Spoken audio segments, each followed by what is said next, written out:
Good morning, friends. Now we study about the autosomal inheritance. What it means by autosome? You will very well know that autosomes are the chromosomes which control our somatic characters, and allosome or heterosomes or sex chromosomes are the chromosome which control our sex character. Now listen, autosomal inheritance. आपण autosomal इनहेरिटन्सची माहिती घेणार आहोत आज, कारण हा last topic आहे. फक्त 5 ते 6 टॉपिक राहिलेले आहेत ग्रेगर मेंडेलच्या चॅप्टर मधले किंवा जेनेटिक बेसिस ऑफ इनहेरिटन्स मधले. 4 से 5 टॉपिक ही बचे जेनेटिक बेसिस ऑफ इनहेरिटेंस के. पहले ऑटोसोमल इनहेरिटेंस क्या है. ऑटोसोम में भी 2 टाइप के जीन पाए जाते, वही क्रेगर मेंडल के, डोमिनेंट और रिसेसिव. ऑटोसोमल डोमिनेंट में आता है विडोज पीक एक. अब ये ऑटोसोमल डोमिनेंट में विडोज पीक क्या है. अगर आप किसी भी आदमी को गौर से क्या करेंगे, ऑब्जर्व करेंगे, तो उसके चेहरे के ऊपर आपको इस टाइप का वी दिखेगा. ये ऐसा भी दिखेगा, ऐसा. ये इसके आके समझो तो ये भी दिखेगा यहाँ पे. और जिसको ये पीक नहीं है उसका ऐसा प्लेन दिखेगा. जो बाल जहां से निकलते हैं वो, इसको विडोज पीक बोले वाला है. ये डोमिनेंट है, मैक्सिमम देखने को मिलता है. और दूसरा है हंटिंगटन्स डिसीज. हंटिंगटन डिसीज, इसमें एक्चुअली हमारे एक प्रॉब्लम है कि धीरे धीरे मेंटली रिटार्डनेस आ जाता है, धीरे धीरे मेमोरी कमजोर हो जाती है. इसको नाम दिया है हंटिंगटन्स डिसीज. ये 2 ऑटोसोमल डोमिनेंट ट्रेट है. ये इनहेरिटेंस कैसे करते, सिंपल है. ये हर माने तो सेक्स से कोई इनका रिलेशन नहीं. ये मेल में भी पाए जाते हैं, फीमेल में भी पाए जाते हैं, क्योंकि ये है ऑटोसोम के ऊपर के. काय के ऊपर के है, ऑटोसोम के ऊपर के. इसीलिए इसका इनहेरिटेंस जो है वो डोमिनेंट अगर है तो 75% 75% इसमें दिखेगा. और अगर रिसेसिव है तो वो 25%. और ये F1 जनरेशन में लुप्त होगा रिसेसिव. रिसेसिव में एक आता है फिनिल कीटोन यूरिया. अब विडोज पीक का कंसेप्ट अगर क्लियर हो गया होगा तो ये इनहेरिटेंस ऑटोसोम के जरिए होता है. इसमें मैंने पहले बताया था कि अपने बाल जो उगते हैं वो अगर वी शेप के इसमें आ रहे हैं उसको क्या बोलते हैं, विडोज पीक. अगर नहीं प्लेन आ रहे हैं तो नॉर्मल. और प्लेन ये कम देखने को मिलता है, 25%. मैक्सिमम 75% लोगों को ये ऐसा सामने से आए वाला रहता है, थोड़ा सा सामने पार्ट. ये एक इनहेरिटेंस का पार्ट है. हंटिंगटन डिसीज मैंने इसके बारे में बताया था कि ब्रेन जो है वो काम नहीं करता बराबर. पीछे का कारण एक है, इसके लिए जो ब्रेन के लिए डेवलपमेंट के लिए केमिकल्स, अमीनो एसिड वगैरह जरूरी है, वो सही तरीके से बनते नहीं है. अब ये कंडीशन है फिनिल कीटोन यूरिया. ये रिसेसिव जीन है. ये भी वैसे ही इनहेरिटेंस बताता है. वैसे ही काय के सरीका है, मेंडल के सरीका है. माने तो रिसेसिव ये है, ये ऑटोसोम है, इसके ऊपर अगर ये कैरेक्टर है तो ये दूसरे ऑटोसोम का कैरेक्टर अगर डोमिनेंट है, समझो ये कौन सा पी के यू का अपन पी लेते हैं और स्मॉल पी लेते हैं, तो स्मॉल पी कंट्रोल कर रहा है इस पार्ट. 2 स्मॉल पी रहेंगे तो ये इनहेरिटेंस देखने को मिलेगा. एक स्मॉल पी से काम चलता नहीं क्योंकि ऑटोसोम के ऊपर है. यहाँ पे डोमिनेंट ट्रेट है, एक भी रहा तो भी काम कर लेगा. बिल्कुल सिंपल कंडीशन, जैसे कैपिटल टी के साथ स्मॉल टी है, 2 स्मॉल टी होमोजाइगस कंडीशन में आए तो ही असर करेंगे. हेट्रोजाइगस कंडीशन में रिसेसिव असर करता नहीं. अब फिनोल कीटोन यूरिया क्या है, तो ये एक ऐसा डिसीज है रेयर देखने को मिलता है मगर है। फिनिलैलिन नाम का जो अमीनो एसिड है उसको हाइड्रोलाइज करने के लिए जो एंजाइम प्रोड्यूस किया जाता है टायरोसिन, ये टायरोसिन तैयार नहीं होता है क्योंकि टायरोसिन और ये एंजाइम इसको कंट्रोल करने वाला टायरोसिन को इसका जीन ही नहीं होता है, माने तो स्मॉल टी है ही नहीं तो प्रॉब्लम है फिर। और अगर ये जीन नहीं है तो आदमी में फिनिलैलिन शरीर के ब्लड में जमा होते जाता है और इतना जमा होता है कि वो सीएसएफ में जाता है क्योंकि उसका मेटाबॉलिज्म नहीं हो रहा है। और फिर नहीं जाता है तो क्या फर्क गिर रहा है, फिनिल नहीं, तो ये फिनिलैलिन नाम का अमीनो एसिड शरीर में बहुत ज्यादा, क्योंकि इसके मेटाबॉलिज्म के लिए ब्रेक करने के लिए जो टायरोसिन चाहिए वो मिलता नहीं है। और ये फिनिलैलिन के वजह से यूरिन का कलर थोड़ा सा ब्लैक के सरीका आता है, काय के सरीका, ब्लैक कलर के सरीका यूरिन आता है। और ये फिनिलैलिन इतने तादाद में फिर शरीर में जमा होता है कि ये अपने सीएसएफ में जाता है। इसके वजह से मेंटली रिटार्डनेस, माने तो बचपन से ही इसका दिमाग बराबर चलना नहीं चालू होता है, बिल्कुल धीरे धीरे उसका दिमाग, माने तो 9-10 साल में ही उसका दिमाग चोकअप होना चालू हो जाता है, तो उसको अच्छी तरह से याद वगैरह नहीं आता। मेंटली रिटार्ड कंडीशन, वो मेमोरी नहीं रख सकता है क्योंकि फिनिलकीटोन्यूरिया की ये स्पेशलिटी है। ये सिस्टिक फाइब्रोसिस, इसमें भी एक्चुअली एक टाइप का वैसा ही कंडीशन है जिसमें आपको सिस्टिक फाइब्रोसिस में जो अमीनो एसिड है उतने तादाद में नहीं तैयार होते हैं और ये सिस्ट माने तो एक टाइप का लिवर में गठाने जमा होती है, इसमें गठाने जमा होती है और ये धागे लंबे बनते हैं। जो रस तैयार करने चाहिए, इन्होंने कुछ बनाने चाहिए, वो बनाने के बजाय इसमें क्या होते हैं, धागे बनते हैं, रस नहीं, उसका एक फाइबर बन जाता है। इसके लिए इसका नाम सिस्टिक फाइब्रोसिस दिया है, पक्का ध्यान में रखना है। और ये भी रिसेसिव जीन है। इसके बाद है sickle cell anaemia. Sickle cell anaemia में क्या होता है, क्योंकि इसके सभी के सिम्टम्स आपको दिए।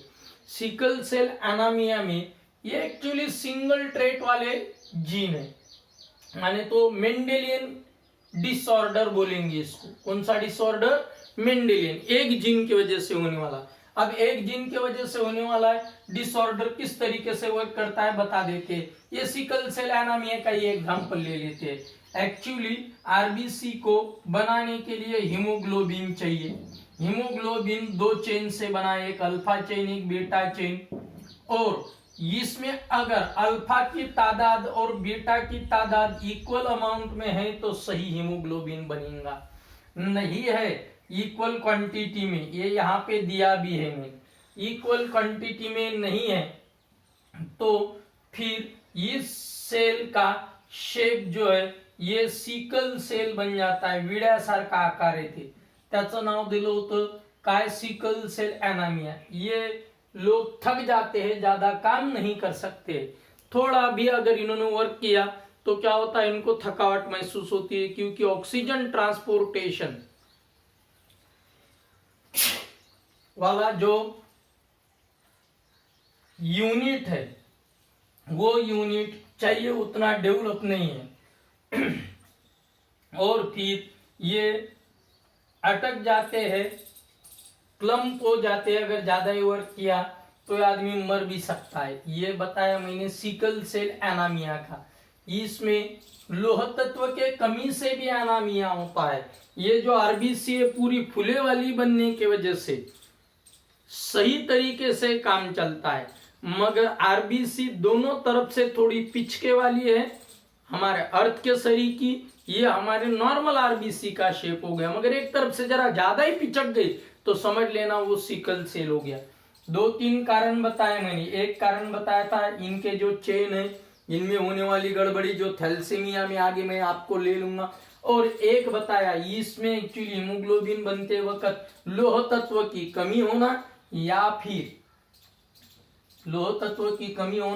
फिर इनके चेन बनने के लिए उतना पर्याप्त मात्रा में लौह लेने के बावजूद भी विटामिन सी लिया ही नहीं, तो उतने तादाद में ये बराबर बनेंगे नहीं, तो सेल का शेप बिगड़ जाएगा और उसका नाम दिया है सिकल सेल एनीमिया। क्या नाम दिया है उसका?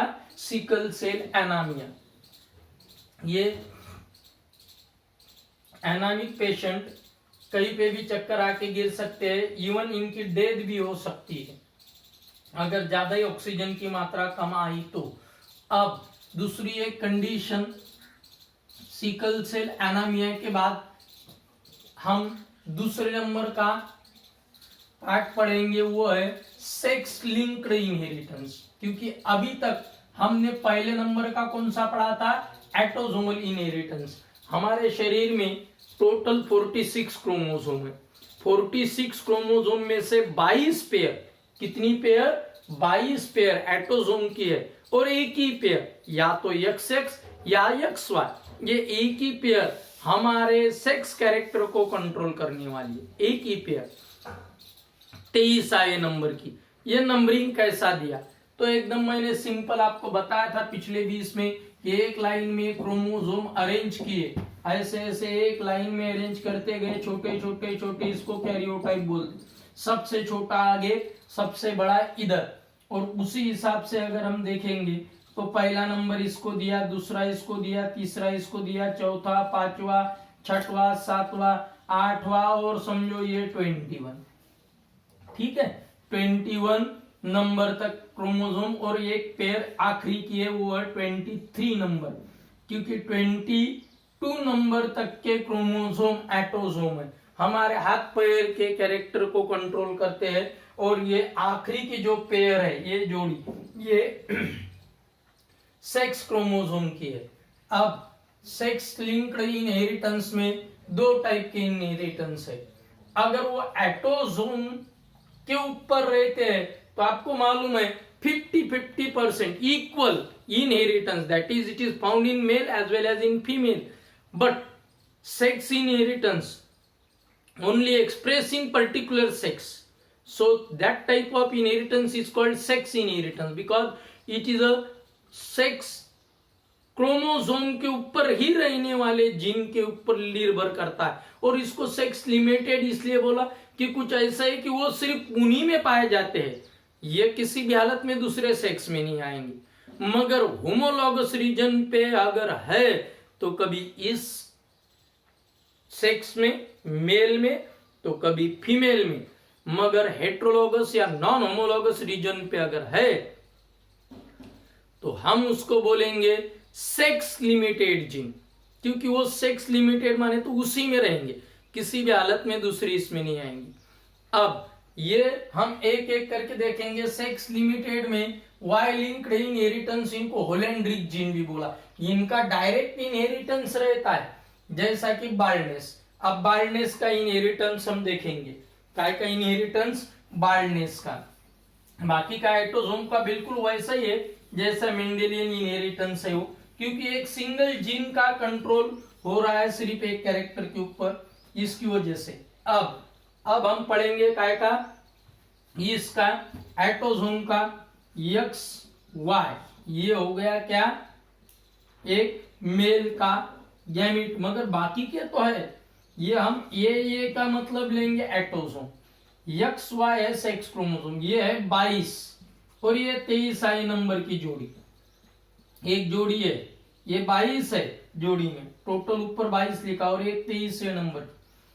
अब ये हो गया ये XX, ये फीमेल। अब इसके ऊपर बाल्डनेस का जीन बैठा है, ये है पिताजी। अगर इसकी शादी हो गई किसी भी औरत के साथ तो सवाल नहीं, इनको जो बेटा होगा उसमें बाल्डनेस का जीन जाएगा, बेटी में जाएगा ही नहीं। क्यों? क्योंकि Y क्रोमोसोम X के साथ मिलने के बाद जो बनता है कॉम्बिनेशन, या आपने 9th में पढ़ा है, वो होता है लड़का। और एक्स क्रोमोसोम अगर जाके मिल रहा है एक्स के साथ तो होती है लड़की। या आगे हम सेक्स डिटर्मिनेशन में और डिटेल में पढ़ेंगे भी। अब ये जो बाल्डनेस का जीन जा रहा है सीधा ही बेटे में जा रहा है। अगर मेरे पिताजी का टकला है तो मेरा टकला आना है, और मेरा टकला आना है तो मेरे आगे के जनरेशन में नेचुरली टकला आना है, और उसके भी आगे जाना है। ये डायरेक्ट इनहेरिटेंस है, माने तो ग्रैंडफादर से फादर में, फादर से सन में, डायरेक्ट इनहेरिटेंस, डायरेक्ट दिखता है, छुपता नहीं, क्योंकि ये बाल्डनेस का जीन है। ये हो गया काय का, इनको ये जो नॉन होमोलॉगस रीजन है ये हो गया एक्स क्रोमोसोम, और ये हो गया ऐसा बेंड हुए वाला वाई क्रोमोसोम, इसके ऊपर का ये है।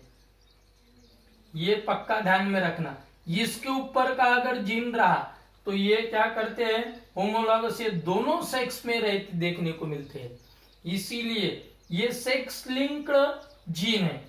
और ये ऊपर के नॉन होमोलॉगस रीजन के सेक्स लिमिटेड जीन है। ये फीमेल में तो फीमेल में ही पाए जाएंगे, मेल में इफेक्ट करेंगे। आगे हम वो भी देखेंगे कि एक्स लिंक्ड इनहेरिटेंस किस तरीके से असर करता। यह है एक्स लिंक्ड, मगर इनहेरिटेंस बताता है किसमें,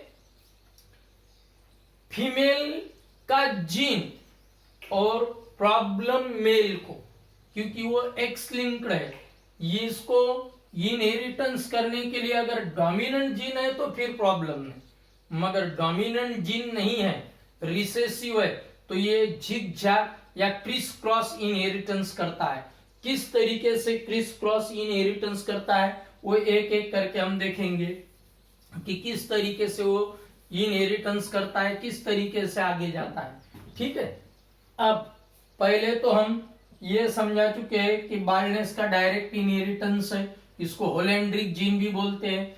एक्स लिंक्ड जीन ये दो तादाद में आए, ये देखिए एक्स लिंक्ड का पहले लेंगे हम कौन सा, कलर ब्लाइंडनेस। अब ये कलर ब्लाइंडनेस क्या है, हमारे आंख के रेटिना में जो कोन सेल रहती है उनको बनाने के लिए ये जो प्रोटीन चाहिए रोडोप्सिन वो बनाने वाला जीन है।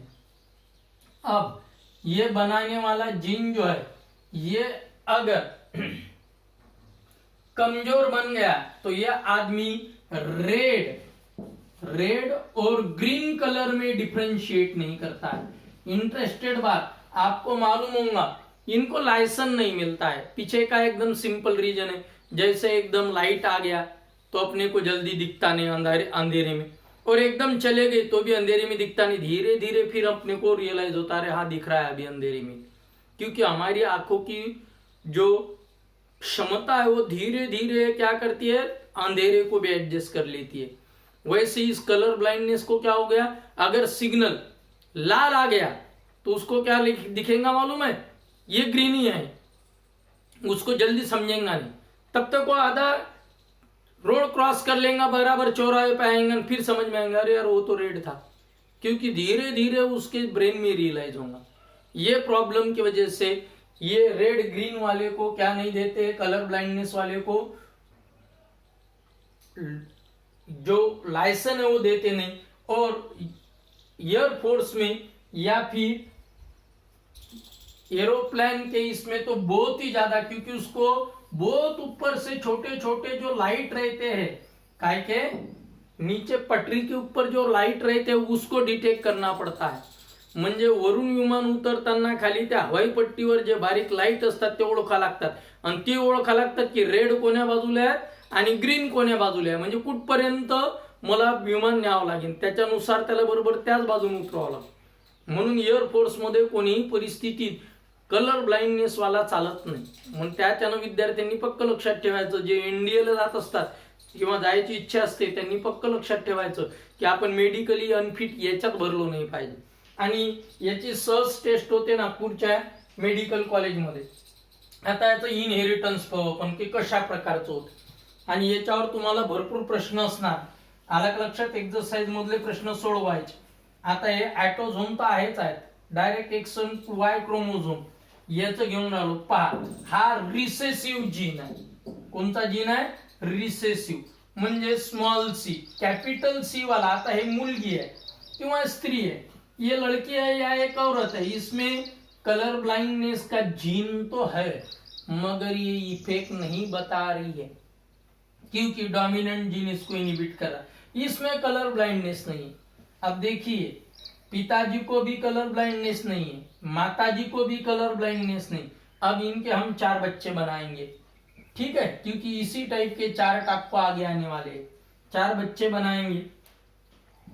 पहले यक्स के साथ मिल गया, ये लड़की है क्योंकि यक्स के साथ मिल गया, तो ये है इसका कैपिटल सी। ये बिना बताए भी ध्यान में रखना है कि सिर्फ एक्स रहा तो कैपिटल सी है ही उसके पास, तो भी यहाँ पे बता देते ए एक्स, ये दोनों कैपिटल सी। ये नॉर्मल लड़की है। अब यही एक्स इस एक्स के साथ अगर मिल गया तो वो देखेंगे हम क्या होता है। इस एक्स के साथ अगर मिल गया तो ये कैपिटल सी और ये दूसरा जो है स्मॉल सी, ये लड़की कलर ब्लाइंड नहीं है, माने तो उनकी total female child are normal but 50% female child are carrier of the disease, वो कैरी कर रही है आगे के जनरेशन में। अब इनके लड़कों के बारे में हम इधर मालूमात लेते, ये ले लीजिए, ये हो गया लड़का एक, किसके साथ, ये वाई के साथ आ गया ये, और ये वाई के साथ ऐसा, ये आ गया, ये पहला लड़का वाई के साथ आ गया, ये वाई के साथ।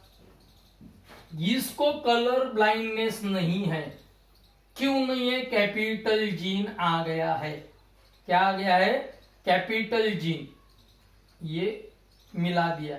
और ये अगर स्मॉल जीन आ गया तो इसको कलर ब्लाइंडनेस नहीं है, पहले इसको ही मिला दिया हमने। देखो ये किसके साथ, इसके साथ, ये यहां से ऐसा, ये मिल गया इसको, ये मिल गया इसको, एक्स वाई लड़का तो है मगर कलर ब्लाइंडनेस वाला नहीं है क्योंकि कैपिटल सी है। यही दूसरे तादाद में यहाँ पे देख लेना, ये वाई है और ये एक्स स्मॉल सी है, तो ये लड़का कलर ब्लाइंडनेस। देखिए, माताजी भी कलर ब्लाइंड नहीं, पिताजी भी कलर ब्लाइंड नहीं, मगर बेटा कलर ब्लाइंड। और इस बेटे की कलर ब्लाइंडनेस की वजह से ये जो बहन है, इसकी बहन, क्योंकि इन्हीं कपल का, इस पेरेंट का ही क्या है, ये ऑफस्प्रिंग है, इसकी बहन जो है वो कलर ब्लाइंड नहीं है मगर कलर ब्लाइंड कैरी कर रही है। क्या कर रही है, कलर ब्लाइंड कैरी कर रही है। इसीलिए अब इसकी शादी हो गई तो ये इसके शरीकी है, और यही कारण की वजह से हमारे इसमें आज भी लड़की अगर देखने को जाते हैं तो मामा के बारे में पूछते हैं, पीछे का कारण ये है। क्लियर हुआ क्या। हीमोफीलिया का भी ऐसा है, इसको ब्लीडर्स डिसीज भी बोलते हैं, रॉयल डिसीज भी बोलते हैं, क्योंकि ये इंग्लैंड के जो रानी एलिजाबेथ उसमें ये पाया गया था, उसने 3 बेटियों को ये ट्रांसमिट कर दिया ऐसा ही। और उस बेटी के जो बच्चे होते थे उनका ब्लड जो है ये रुकता ही नहीं था, एक बार अगर जख्म हो गई तो वो ब्लड बहते रहता था, ब्लड क्लोट नहीं होता था, क्योंकि क्लोटिंग के लिए जो करीबन 11 फैक्टर चाहिए उसमें 8वें नंबर का और 9वें नंबर का जो फैक्टर है ये फैक्टर पूरे तादाद में बनता ही नहीं है हीमोफीलिया में।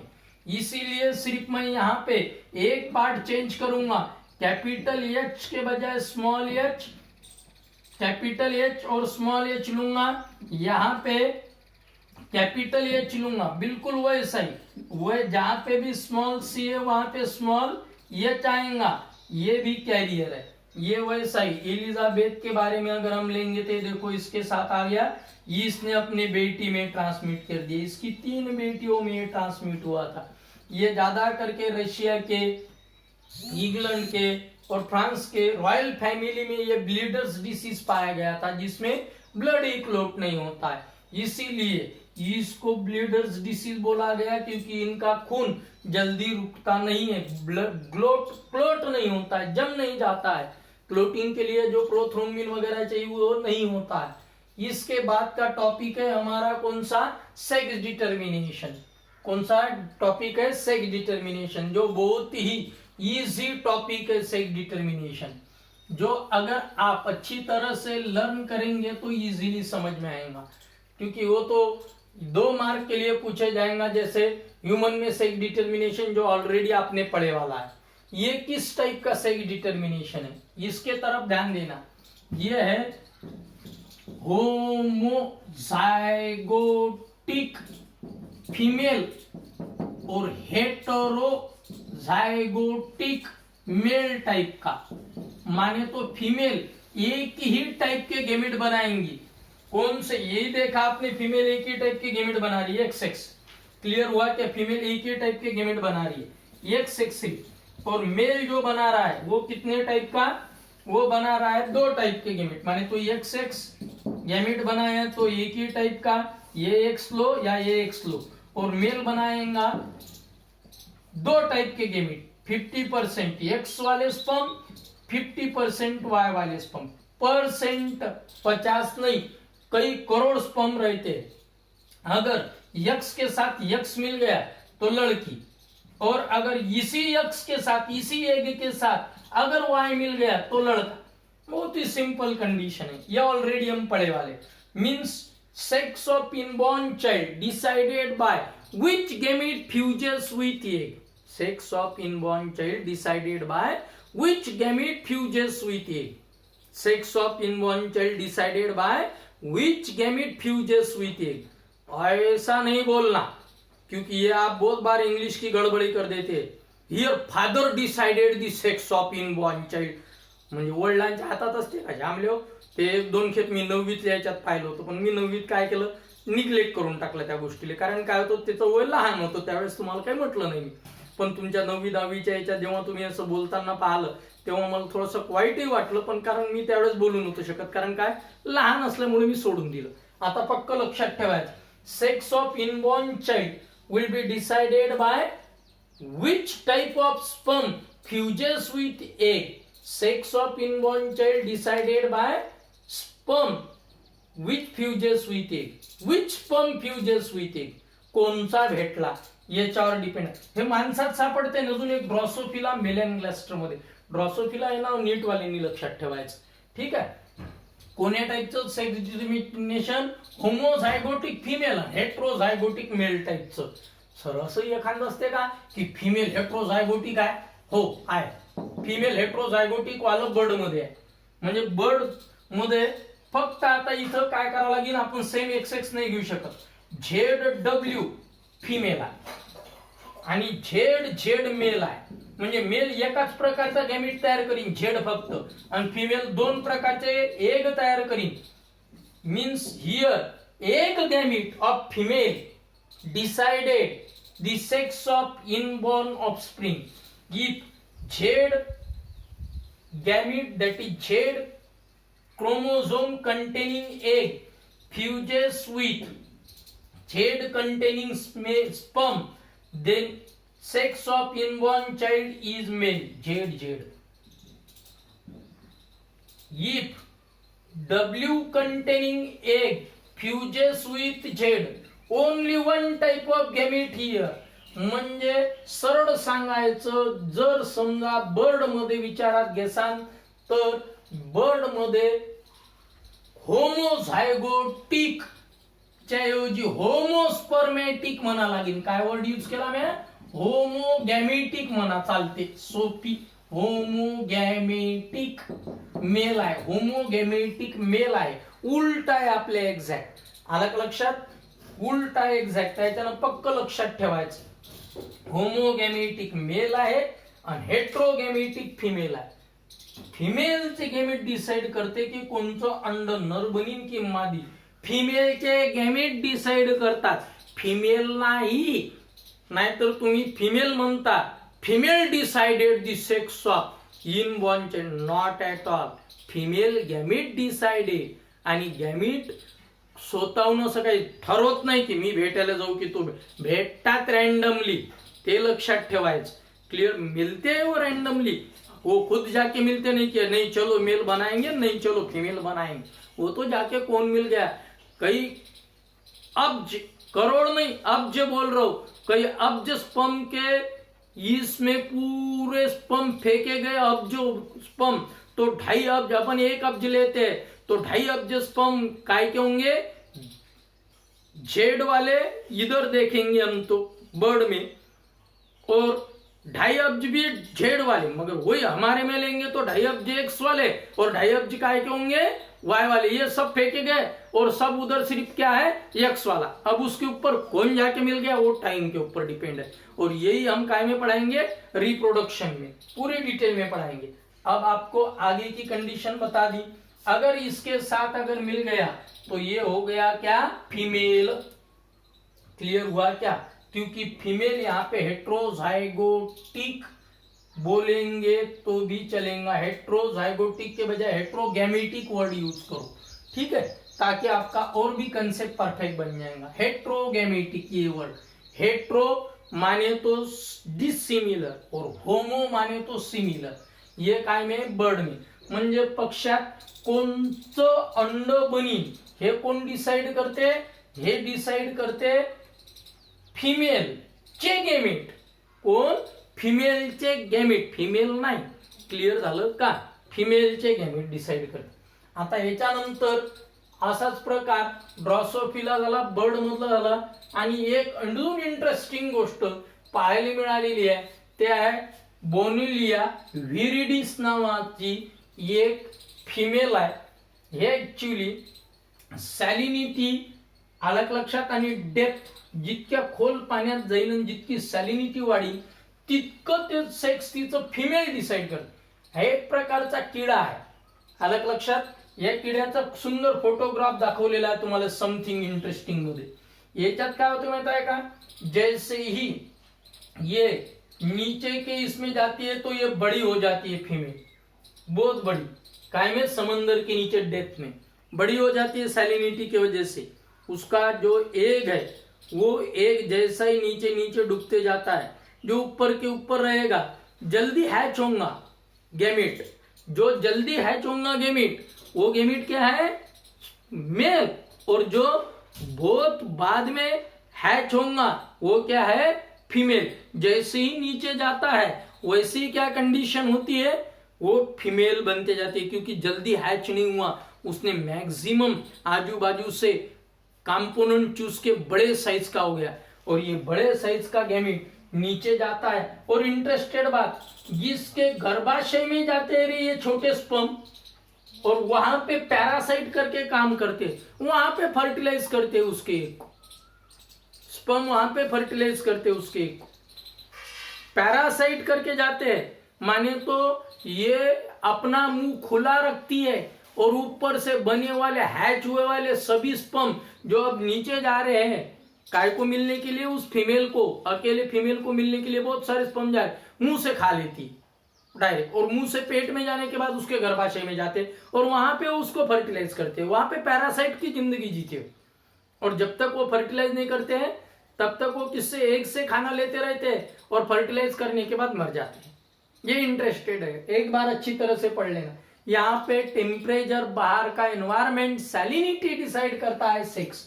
वैसे ही क्रोकोडाइल में भी होता है, ध्यान में रखना. गर्मी अगर ज्यादा मिलती है तो फीमेल चाइल्ड बड़े साइज का एग बन जाता है, और अगर गर्मी कम मिलती है, क्योंकि फीमेल जब अंडे देती है तो सबसे नीचे वाला जो अंडा रहता है उसको जमीन की गर्मी जरा ज्यादा मिलती है, वो बड़े बड़े अंडे बन जाते हैं क्रोकोडाइल के भी. और ऊपर के इसमें कम गर्मी मिलती है इनको, तो उसके बच्चे छोटे माने तो वो मेल गैमीट बनाते हैं, मेल बन जाते हैं. ध्यान में रहे तो बहुत अच्छी बात है. क्रोकोडाइल में भी इसी टाइप का है, मगर ये बहुत ही इंटरेस्टेड है, क्योंकि फीमेल के गर्भाशय में जाने के बाद स्पर्म क्या करते हैं, खाना चूसते हैं, क्योंकि पैरासाइट करके जिंदगी जीते हैं. अब आखिरी में का हमारे इसमें का एक रह गया सेक्स डिटर्मिनेशन. ये देखने को मिलता है किसमें, हनी बी में. इसको haplodiplontic type of sex determination बोलते हैं. कौन सा? Haplodiplontic type of sex determination. बहुत ही इंटरेस्टेड है हनी बी, आपने देखी होंगी मधुमक्खी, इसमें एक्चुअली थोड़ा सा अलग है, मगर सब्जेक्ट से ज्यादा दूर नहीं जा सकता ना, इस वजह से नहीं पता। अगर वो नीट के स्टूडेंट रहते थे तो उनको बता देता था, थोड़ा सा तो भी हिंट्स दे दूंगा। यहाँ पे जो है 32 नंबर है किसके? फीमेल के डिप्लॉयड, और मेल के 16। जब फीमेल में मियोसिस होता है तो 16 के 2 गैमेट बनते हैं। अगर इससे डायरेक्ट ही गैमेट बनते हैं बिना मियोसिस के, बिना मियोसिस के माइटोसिस से गैमेट बनते हैं, और ये 16 के साथ 16 मिल गए तो बन गए 32, ये हो गई फीमेल। और इसके साथ भी ये मिल गया तो भी 32 फीमेल। इसीलिए मधुमक्खियों में इसकी तादाद बहुत ज्यादा रहती है। और कभी कभी एक इंटरेस्टेड बात ये कही कि इसके साथ अगर गैमेट नहीं मिला, डायरेक्ट ही उसका एग क्या हो गया? डेवलप हो गया। अगर इसको गैमेट नहीं मिला, उसका एग डायरेक्ट बिना फर्टिलाइजेशन के डेवलप हो गया तो वो बन जाता है मेल। इसको पार्थिनोजेनेसिस बोलते हैं। क्या बोलते हैं इसको? पार्थिनोजेनेसिस। माने तो diploid number decided the female sex and haploid number decided the male sex. मोहाच्या माशेत भल्लं खास असते वैशिष्ट्य. कोणचं माहित आहे का? जर त्याच्यात डबल क्रोमोझोम नंबर असेल तर ते झाली मादी, आणि सिंगल क्रोमोझोम नंबर असेल तर ते झाली काय रे? ते झाली की झाला? ते झाला मेल, म्हणजेच नर. आलं लक्षात? या नराचं वैशिष्ट्य काय? जर हा बिना फर्टिलायझेशनचा झाला तर नर तयार होते रे बा. पण याच्यात अजून एक वैशिष्ट्य, जर फिमेल मध्ये किती एक्स क्रोमोझोम तेच असतात, पण एक शिल्लकचा एक्स क्रोमोझोम असते, त्याला म्हणतात सुपर फिमेल. आलं का लक्षात? हे सुपर फिमेलचं आता मी मियोसिस सांगतो कसं होते. हे पहा, यक्स यक्स यक्स 3 आहे, याच्यात इकडे झालंय, याला जर समजा आता पहा, याच्यात हा एक्स वेगळा झाला, हा एक्स वेगळा झाला. हे आयुष्याच्या तिच्या भरपूर काळापर्यंत एक्स एक्सच तयार करत राहायचे, म्हणजे 16 गॅमेट तयार करत राहायचे. सपोज दॅट साठी तुम्हाला सांगून राहिलो, 16 करत राहते. हा कधी एका सोबत येतच नाही. पण जसं आयुष्य ओल्ड एज होते तसं हे 2चे 2 एक्स एकायला जाते, त्याला तो मेलचा एक्स मिळते जाऊन. आलं लक्षात? म्हणजे तो ट्रिपल एक्स वाला बनते मग, आणि मग ते सुपर फिमेल होते. आणि मोहाच्या माशेत जर राणी माशी बुडी झाली की हळूहळू बुडे होताना मग अशा प्रकारचे गॅमेट तयार होतात. आणि हा एक्स्ट्रा पार्ट आहे मित्रांनो, कारण हा पार्ट शिकले कोणच्या, मी तुम्हाला सांगितलं अकोला तर लय चिल्लर झाले, तिकडे त्या कोट्यावाल्याला मुश्किल जाणार आहे. ते काय शिकवलं मास्तर. आलं लक्षात? आणि बुडं झाल्यावर ते क्रोमोझोम म्हणजे ज्याला वेगळं व्हायचं असते मियोसिस मध्ये, अलग अलग होना पड़ता है, होता ही नहीं बराबर. ये पक्का ध्यान में रखना. और इसीलिए 40 साल के बाद के लड़के बराबर नहीं रहते हैं, उनमें डिफॉर्मिटीज आती है.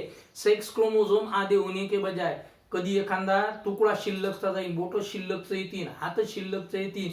एवढंच नाही तर तो XXY येईल, आणि पुढे तुमच्या अभ्यासात ते आहेही. आलं लक्षात? आणि तोच प्रकार म्हणजे कोणचा? Genetic disorder. तर त्याच्यात पहिले जेनेटिक डिसऑर्डर मध्ये 2 डिसऑर्डर मी शिकवलेले आहेत. एक डिसऑर्डर शिकवलेले आहे ते म्हणजे मेंडेलियन डिसऑर्डर. मेंडेलियन डिसऑर्डर मध्ये साधा सोमॅटिक सेल वरचे 2 जीन घ्या. आलं लक्षात? त्याचं नाव दिलेलं आहे मेंडेलियन डिसऑर्डर मध्ये पहिल्या नंबरचा डिसऑर्डर थॅलेसेमिया. थॅलेसेमिया याच्यात काय प्रकार होते तर याच्यात आरबीसी ज्या आहेत ह्या लवकर मरतात. आपल्या आरबीसीचं जीवन आहे 21 दिवस. अपने आरबीसी जो है वो जल्दी मर जाती है. अपने आरबीसी की जिंदगी है 21 दिन की, बिना न्यूक्लियस की रहती है. और इस आरबीसी में मैंने पहले बताया था 2 चाहिए अल्फा चेन और 2 चाहिए बीटा चेन. अल्फा चेन को बोलेंगे ये अल्फा चेन 11वें नंबर के क्रोमोसोम का जीन कंट्रोल करता है. अल्फा चेन 11वें नंबर के क्रोमोसोम का जीन कंट्रोल करता है. और बीटा बीटा चेन 16वें नंबर के क्रोमोसोम का जीन कंट्रोल करता है, ये 16वें नंबर का, ये 11वें नंबर। दोनों इक्वल तादाद में आते हैं तो समझ लेना कि बराबर आरबीसी बन गई और उसकी लाइफ भी 21 दिन तक रही। मगर इसमें से कोई एक कम ज्यादा होता है तो आरबीसी ज्यादा होता है, कम होता है तो आरबीसी सिकल सेल बनने के बजाय इसमें आरबीसी जल्दी मर जाती है। जल्दी मर जाती है माने तो 5, 6, 7 दिन बहुत हो गया। 7 दिन में जितनी पैदा नहीं हो रही है उतनी अगर खलास हो रही है तो एक बहुत बड़ा प्रॉब्लम क्रिएट होगा। कौन सा? उस आदमी को ह्यूज ट्रान्सफ्युजन ऑफ ब्लड म्हणजे खूप जास्ती प्रमाणात रक्त द्यावं लागणार आहे, नाही दिलं तर तो माणूस मरते। हा थॅलेसेमियाचा प्रॉब्लेम, त्याला रक्त देतच राहा लागते, आरबीसी देत राहा लागतात। आलं लक्षात? पक्क लक्षात ठेवायचं। हे झालं मेंडेलियन डिसऑर्डर, कारण हा सिंगल जीन कंट्रोल करून राहिला। हे जे सांगितलं आपण क्रिस क्रॉस इनहेरिटन्स, त्याच्यानंतर सेक्स लिंक्ड हिमोफिलिया, त्याच्यानंतर अजून एक दिलेला फिनिलकीटोन्युरिया, हे फक्त डॉमिनंट, हे फक्त मेंडेलियनचे वेगवेगळे टाईप आहेत। आलं लक्षात? कोणते डिसऑर्डर आहेत? Mendelian disorder. त्याच्यानंतर दुसरा प्रकार आहे क्रोमोझोमल डिसऑर्डर। क्रोमोझोमल डिसऑर्डर मध्ये सध्याच सांगितलं की सेपरेट होताना क्रोमोझोम वय वाढलं की सेपरेटच होत नाहीत, एकमेकातून वेगळेच होत नाहीत। मग जर समजा वेगळे झाले नाहीत तर या फिमेलनं गॅमिट तयार केला, ॲटोझोम तर आले म्हणजे ते 22 जोड्या आल्या आणि याच्यासोबत एक्स इकडे आणि 22 एक्स इकडे, एक्स याच्याऐवजी इकडचा एक्स इकडे चालला जाते रे बा, कारण हे वेगळेच होत नाही। तर डिसजंक्शन ज्याला म्हणतात मियोसिस मध्ये, ये जो डिसजंक्शन बोलते मियोसिस में, वो बराबर होता नहीं। और ये बराबर होता नहीं तो उसका एक बहुत बड़ा खामियाजा भुगतना पड़ता है, देख लेना। अब ये 22 एक्स एक्स हो गए, ये 23 नहीं आ गए, 24 आ गए हैं, और इसके साथ वाई वाला मिल गया, वाई वाला मिल गया तो ये बन गया एक्स एक्स वाई। इसका नाम ट्रायोजोमी है और ये देखने को मिलता है किनफेल्टर सिंड्रोम में। माने तो 22 इसके और 22 इसके हो गए कितने? 22 22 44 44, और ये दो एक्स नहीं भाई, एक्स एक्स वाय 44 45 46 47 असतात याच्यात क्रोमोझोम। ना छक्का ज्याला म्हणतात तो प्रकार ना, याचे सेक्स ऑर्गन 2 एक्स एक्स काय करतात माहित आहे का? मॅमरी ग्लँडले डेव्हलप करायला लावतात। वाय काय करतात? पेनिस आणतात, पण 2 एक्स त्या पेनिसले कामच नाही करू देत, कारण टेस्टीज आणत नाही, त्याला टेस्टीज नसतात। दुसरी महत्वाची कंडिशन, त्याच्यानं प्रजनन होत नाही, म्हणून त्याला न्यूट्रल जेंडर। आलं लक्षात ना? फेमिनाइन ना मस्क्युलाइन, न्यूट्रल जेंडर। आज भारत सरकारने याला मान्यताही दिलेली आहे। या लोकांना सर्व अधिकारात, इव्हन त्यांना यूपीएससी एमपीएससीच्या सर्व परीक्षा देता येतात न्यूट्रल जेंडर वाल्यांना। ठीक आहे, पक्क लक्षात ठेवायचं। हा एक याला ट्रायोझोमी म्हटलं, कारण 3 क्रोमोझोम, पण हे कोणत्या नंबरवर? 23व्या नंबरवर 3 क्रोमोझोम आले मित्रांनो। अशाच प्रकार बिल्कुल ऐसे टाइप का बेटा काय में आता है? डाउन सिंड्रोम में, वहां पे सिर्फ 21 नंबर पे एक्स्ट्रा क्रोमोझोम आता है। और यहाँ पे डाउन सिंड्रोम का एक फोटोग्राफ भी आपके इसमें निकाल के दिया है। बच्चा बिल्कुल कमजोर, मेंटली रिटार्ड आता है। क्लियर हुआ क्या? म्हणजे जाडाजुडा असते तो, पण जास्ती जीवन नहीं जगत। हेल्थ अच्छी रहती है मगर जिंदगी ज्यादा लंबी नहीं रहती। उसकी 45 साल बहुत हो गया। क्लियर हुआ क्या? 45 साल के अंदर मर जाता है। और उसकी एक दूसरी कंडीशन रहती है, उसका ब्रेन ही इतना चाहिए उतना डेवलप नहीं होता, क्योंकि 21 नंबर का क्रोमोसोम हमारे ब्रेन के डेवलपमेंट के लिए जिम्मेवार है। और वो फिर एक एक्स फीमेलनेस, एक एक्स और एक वाई, तो फिर एक्स और वाई मेलनेस। मगर ये दूसरा जो आ रहा है ये उसको प्रॉब्लम देता है, और वैसी कंडीशन उसको भी प्रॉब्लम मिलता है। उसका ब्रेन का क्रोमोसोम ही काम नहीं करता है, नलीफाई होता है, इफेक्ट नलीफाई, ध्यान में रखना। और इस इफेक्ट की वजह से उसको प्रॉब्लम आता है। और कभी कभी अब एक और कंडीशन होती है, अगर ये दोनों क्रोमोसोम एक्स एक्स इधर चले गए तो ये साला 22 सिर्फ एटोसोम ही लेके गया, ये 22 सिर्फ एटोसोम लेके गए, इसमें सेक्स क्रोमोसोम नहीं है। अब इसके साथ एक्स मिल गया, 22 22 44, और ये एक्स इसका, क्योंकि ये स्पर्म अब हो गया कितने? 44, मगर एक्स 0, ये क्रोमोसोम ही नहीं है। ये कितने होंगे 45, ये 47 नहीं 45, और इसको क्या नाम दिया है हमने, ये टर्नर सिंड्रोम, इसको हम मोनोसोमी बोलेंगे। क्या बोलेंगे, मोनोसोमी। हमने यूप्लॉइडी अनयूप्लॉइडी में एक्सप्लेन किया था। और ये जो लड़की होती है, ये लड़की ताड़ के झाड के सरीकी बढ़ती है, मगर उसकी मेमरी ग्लँड बढ़ती नाही, स्तन वाढत नाही।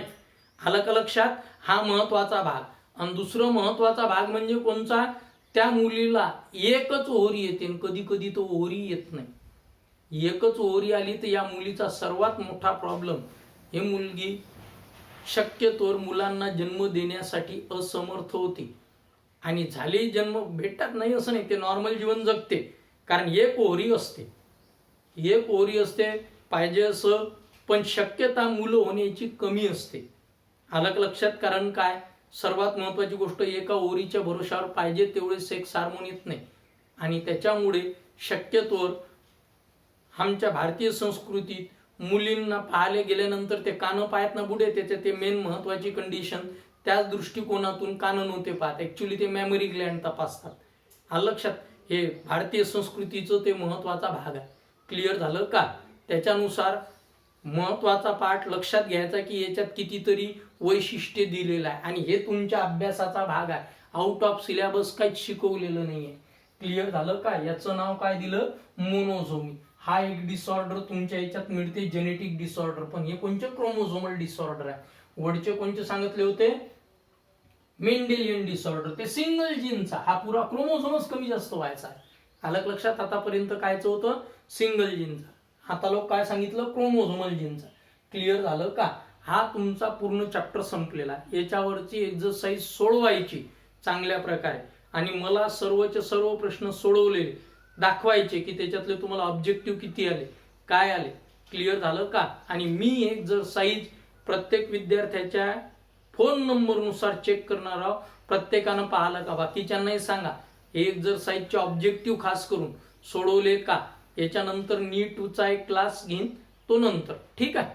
आजच्यासाठी भरपूर झालं।